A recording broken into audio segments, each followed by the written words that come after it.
Le silence de Dieu, sachons-le, n'est jamais signe de son absence. Le silence de Dieu n'est pas égal à son absence. Amis auditrices, amis auditeurs, bien aimés frères et sœurs, bonjour. J'espère que nous sommes encore les bénéficiaires de la grâce de Dieu pour cette nouvelle journée. Nous nous retrouvons pour méditer la parole de Dieu, pour nous lancer des défis et pour nous entraîner à les relever avec la grâce et l'aide de Dieu. Pour notre réflexion sur la bêtise de Saül, comme je vous l'avais annoncé précédemment, nous allons aborder la deuxième leçon. Deuxième leçon, l'histoire se trouve dans le même passage, 1 Samuel 13. Ici, c'est de 8 à 12 que nous ne pourrons pas lire. 1 Samuel 13, 8 à 12. J'ai juste choisi de lire un texte complémentaire, le psaume 37 et le verset 7. Psaume 37, verset 7. La Bible dit, « Garde le silence devant l'Éternel et espère en lui. Ne t'irrite pas contre celui qui réussit dans ses voies, contre l'homme qui vient à bout de ses mauvais desseins. » Amen.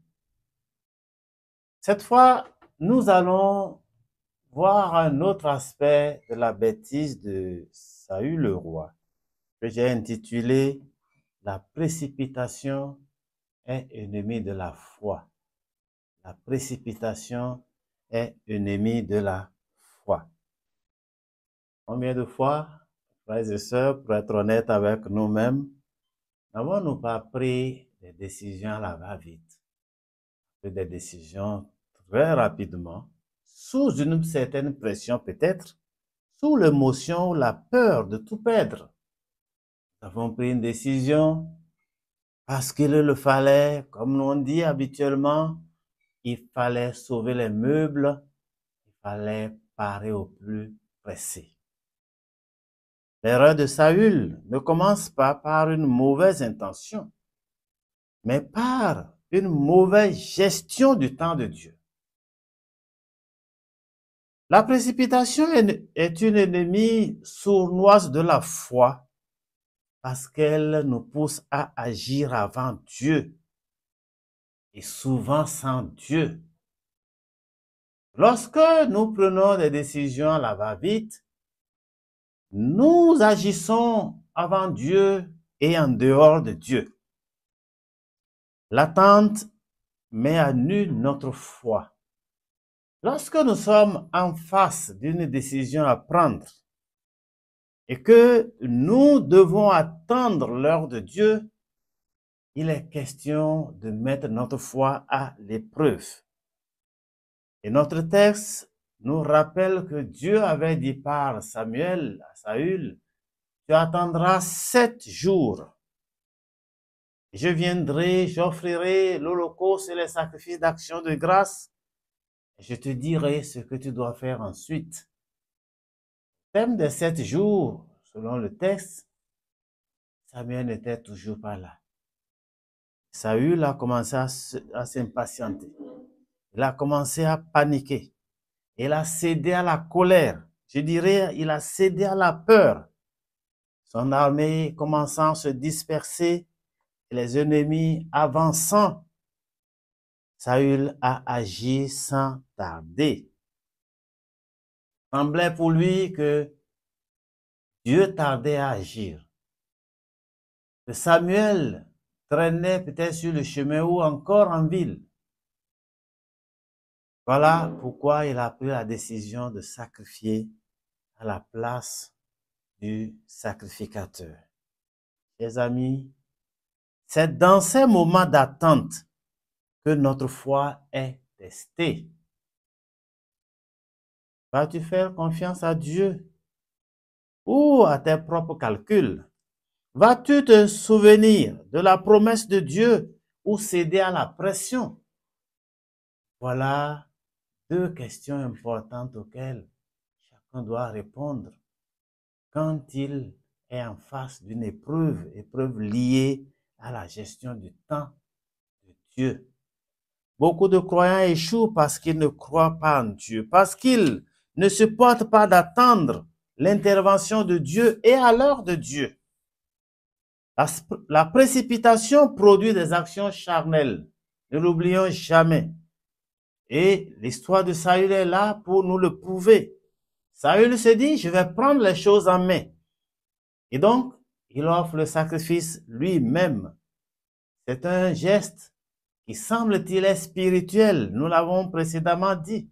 Mais au fond, c'est un acte purement charnel. Parce que Saül a agi hors du temps de Dieu, hors de l'ordre divin. Et donc, il a agi sans Dieu. La foi, la vraie foi, c'est attendre l'intervention de Dieu. La chair agit quand Dieu semble tarder. Mais la foi attend. La foi attend. Et quand nous agissons en dehors du temps de Dieu, les conséquences sont désastreuses. Saül obtient un acte, mais il perd la faveur divine. Il a offert le sacrifice. Il a perdu malheureusement la faveur divine. Dans nos vies, combien de fois avons-nous pris une décision sur notre propre raisonnement? Combien de fois n'avons-nous pas répondu à une critique sous la colère? Quelqu'un nous a critiqué, nous l'avons appris sous la colère, nous avons dit n'importe quoi.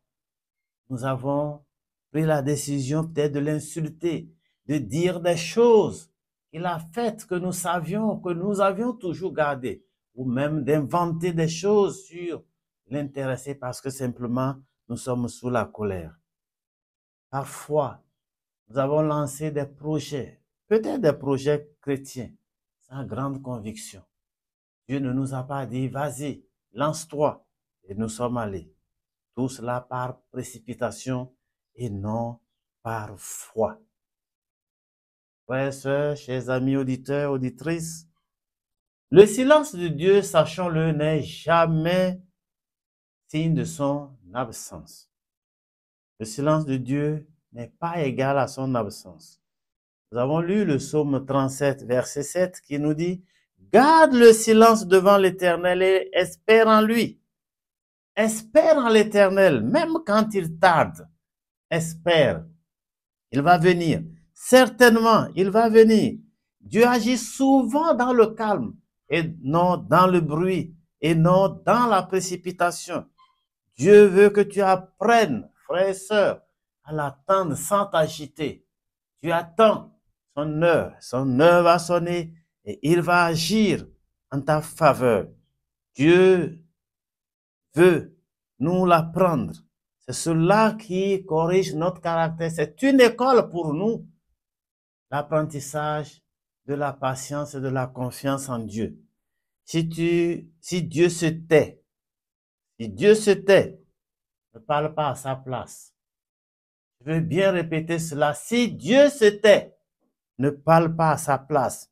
Si Dieu ne bouge pas encore, ne te précipite pas. Attends donc Dieu. Dieu viendra certainement. Même s'il va venir à un moment où tu penses que tout était en retard. Non. Dieu, il peut venir plus tard, vraiment plus tard, mais jamais en retard. Alors, frères et sœurs, nous devons chaque jour nous interroger, examiner nos actes, les actes que nous posons. Est-ce que je suis dans une situation qui me pousse à aller trop vite aujourd'hui au lieu d'attendre Dieu? Est-ce que je suis tenté de forcer une porte que Dieu n'a pas ouverte devant moi?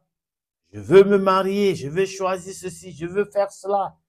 Dieu n'a pas encore ouvert la voie et je suis pressé. Quand Dieu ne bouge pas, le chrétien ne bouge pas non plus. Quand il se tait, le chrétien ne parle pas. Peut-être tu veux absolument un emploi, un mariage, une solution rapide. Mais Dieu te dit, attends. La foi mature, c'est attendre le bon moment de Dieu.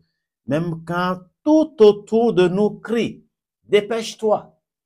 Les gens te diront, allez vite, tu es en retard sur les autres. Toutes les circonstances diront, dépêche-toi, fais vite, fais comme les autres.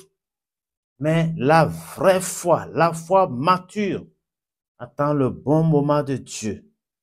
Je voudrais terminer en demandant la grâce de Dieu pour chacun de nous, afin qu'il nous apprenne à lui faire confiance, même quand il tarde à réagir, que nous puissions lui faire confiance, qu'il nous apprenne à nous taire lorsqu'il se tait, qu'il nous apprenne à ne pas nous agiter quand il est calme et que son heure sonne, qu'il se lève et qu'il agisse en notre faveur. Garde le silence devant l'Éternel et espère en lui. La précipitation est ennemi de la foi. Retenons-le pour de bon. Que Dieu vous bénisse et qu'il nous donne la grâce de pouvoir mettre ses conseils en application pour que notre relation avec lui change, que notre relation avec nos semblables change également. À très bientôt pour la suite de notre réflexion. Soyez bénis.